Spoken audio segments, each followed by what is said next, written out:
Pemirsa, Direktorat Kriminal Umum Polda Kepulauan Riau berhasil menangkap 2 orang yang menjadi pengurus keberangkatan pekerja migran Indonesia ilegal ke Malaysia yang berakhir tewas karena kapal mereka ditumpangi karam di laut. Polri kemungkinan akan menggandeng polisi di Raja Malaysia untuk joint investigation mengungkap jaringan mafia PMI ilegal yang selama ini beroperasi. Penangkapan 2 tersangka berinisial JI alias JBJ 39 tahun dan AS alias AB 48 tahun ditangkap di kediaman mereka masing-masing di Batam pada 24 Desember 2021 yang lalu.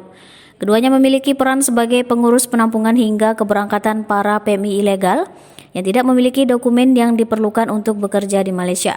Kedua tersangka selalu memberikan iming-iming gaji yang besar kepada para korban sebelum berangkat ke Malaysia. Keduanya dijerat polisi dengan Undang-Undang Nomor 18 Tahun 2017 tentang Perlindungan Pekerja Migran Indonesia dengan ancaman hukuman 10 tahun penjara dan denda 15 miliar rupiah. Sebuah kapal yang ditumpangi 60 orang pekerja migran Indonesia ilegal karam dihantam cuaca buruk di perairan Tanjung Balau, Kota Tinggi, Johor Bahru, Malaysia pada Rabu 15 Desember 2021 dini hari. Para WNI berstatus PMI ilegal tersebut mencoba masuk ke Malaysia secara ilegal untuk bekerja. Sejumlah pihak menyebut mereka berangkat dari perairan Karimun, Kepulauan Riau. Hasil evakuasi yang dilakukan pihak Agensi Penguat Kuasaan Maritim Malaysia atau APMM, 22 orang yang terdiri dari 20 laki-laki dan 2 perempuan dikabarkan selamat. Sementara 11 orang yang terdiri dari 7 laki-laki dan 4 wanita ditemukan meninggal, sedangkan sebanyak 27 orang masih dalam proses pencarian. 11 jenazah pekerja migran Indonesia atau PMI yang menjadi korban kecelakaan bot di perairan Tanjung Balau, Johor Bahru, Malaysia pada 15 Desember lalu tiba di Batam pada Kamis 23 Desember 2021 malam sekitar pukul 21 waktu Indonesia Barat. Jenazah tersebut diidentifikasi di Rumah Sakit Bayangkara Polda Kepri untuk selanjutnya dipulangkan ke daerah asalnya untuk dimakamkan di sana. Perkara ini penyidik juga sudah melakukan penyitaan terhadap 7 unit speedboat fiber yang diduga digunakan untuk melakukan pengiriman PMI ilegal serta 1 unit kapal kayu yang digunakan untuk penampungan sementara PMI ilegal. Saat ini kedua barang bukti tersebut ada di Bintan. Ya.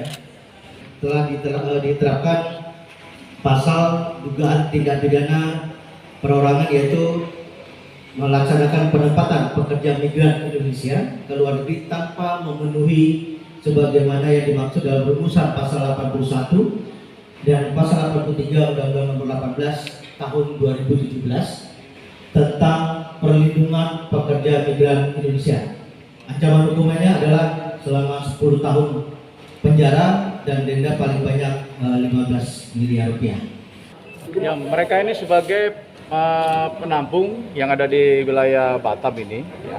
Jadi PMI yang dari luar Batam ini ataupun dari daerah-daerah yang ingin masuk secara ilegal ke wilayah Malaysia, nah, mereka sebagai penampungnya di sini. Ya, sebagai penyalurnya di sini, mereka setelah kumpulkan mungkin 3-4 orang. Ya. Kemudian mereka menyeberangkan kepada ke Uban ataupun ke Bintan. Di sana ditampung, kemudian disiapkan speed yang akan bisa mengangkut mereka masuk ke wilayah Malaysia secara ilegal. Kalau mereka tiba di sana akan ada tekom juga, tekom darat ceritanya, ataupun informasinya tekom darat. Dan tekom darat ini yang akan menyalurkan kemana mereka bekerja. Winda TV Kepri dari Batam mengabarkan.